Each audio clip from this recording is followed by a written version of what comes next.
মানে বিশ্বের সবচেয়ে বড় ফিতনা ছিল দ্বিতীয় বিশ্বযুদ্ধ। তার আগে একটা হয়েছে প্রথম বিশ্বযুদ্ধ, যেখানে প্রায় কয়েক কোটি মানুষ মারা গেছে, আর সেকেন্ড ওয়ার্ল্ড ওয়ারে আরও বেশি মানুষ মারা গেছে।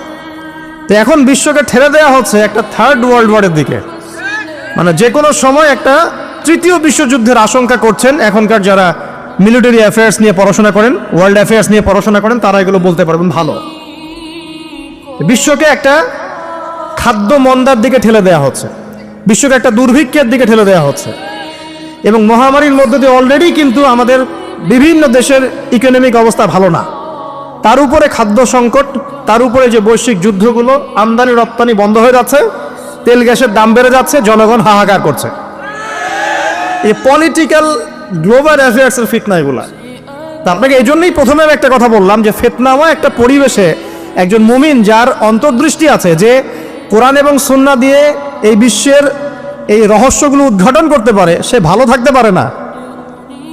তার মনটা সবসময় কিন্তু মানে ব্যাকুল থাকবে যে কিভাবে এইসব সমস্যা থেকে নিজে উত্তরণের পথ খুঁজতে পারি, আর আমার পরিবারকে বাঁচাতে পারি, আর আমার জনগণকে বাঁচাতে পারি।